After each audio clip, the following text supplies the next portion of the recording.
Vítajte.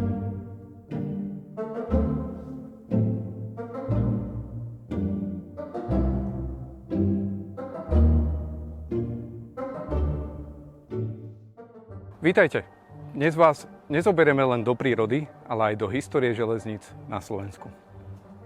Pozrieme sa na niekoľko nenápadných, ale o to výnimočnejších objektov. Na zastávku, na Strážny dom a na pilier Červeného mosta. Našou prvou zastávkou, a to doslova, je zastávka železnej studienky. Ešte dodnes sem chodia Bratislavčania pre oddych.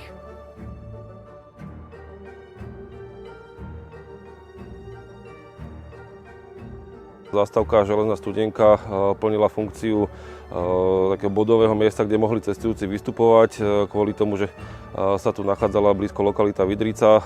Neskôr tu vznikla vlastne aj relaxačná oddychová časť, ktorú ľudia vyhľadávali. Zastávka ako taká bola zriadená na prelome 19. a 20. storočia s tým teda, že boli tu aj dobudované prístrežky, ktoré vlastne mali slúžiť na ukrytie cestujúcich počas čakania na vlak.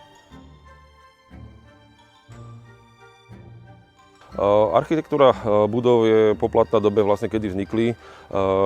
Sú tam zaujímavé vyrezávané drevené prvky v strešných konštrukciách, sú tam kamenné obklady, respektíve pohľadová tehla.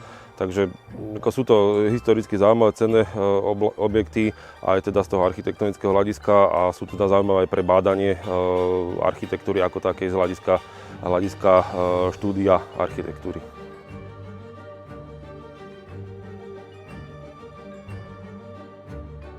Zaujímavosťou tejto zastávky je to, že keď sa prebudovával, alebo teda po spadnutí tunela pri hlavnej stanici, po zosypaní, zosunutí nádložia do tunela a pri rekonštrukcii tunela vlastne bolo dohodnuté, že vlaky niektoré zastávali alebo zachádzali až na túto zastávku tak, aby ľudia vlastne mali bližšie do Bratislavy, respektíve tí, čo odchádzali z Bratislavy, mohli skôr nastúpiť.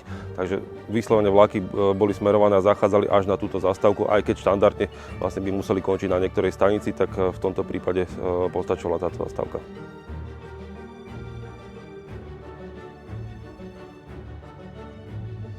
Vzhľadom na to, že tu bol strážny domček, tak vlastne celých 24 hodín tu bol strážnik oddielu, ktorého vlastne funkcia bolo sledovať trať. V prípade, ak už tu mal teda nejaké elementárne zabezpečovacie zariadenie, tak vlastne obsluha tohoto zabezpečovacie zariadenia, obsluha telegrafu, alebo respektíve komunikácia s susediacimi stanicami. A jeho úlohou vlastne bolo nejakým spôsobom strážiť celú túto oblasť alebo celú tú trať v okolí, tak aby keby došlo k nejakému nešťastiu, k nejakej nepredvídanej udalosti, prípadne nejaké poruche na trati, aby vedel zakročiť a aby nedošlo k nešťastiu.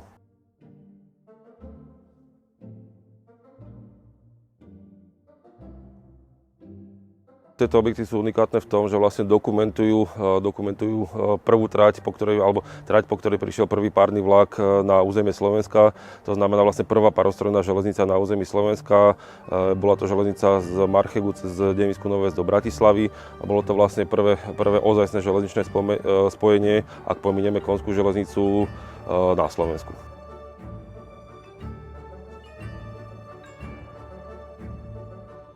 Ďalším zaujímavým objektom je aj Červený most.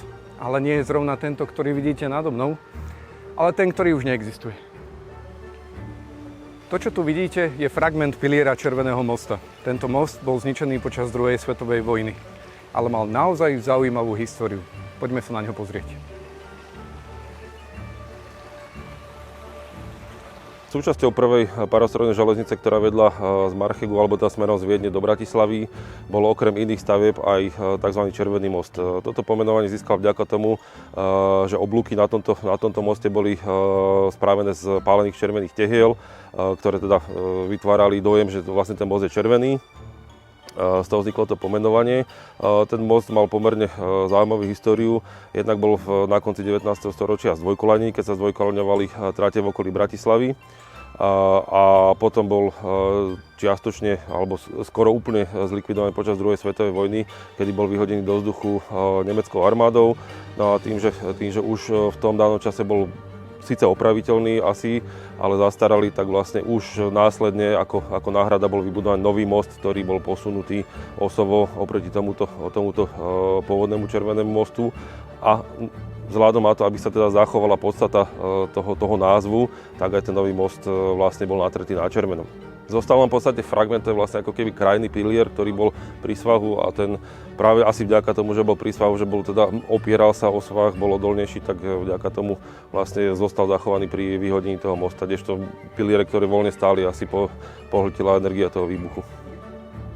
Budeme radi, ak vás uvidíme aj pri ďalšom videu zo série Koľaje času. Dúfame, že sa vám video páčilo a tešíme sa na vás na budúce.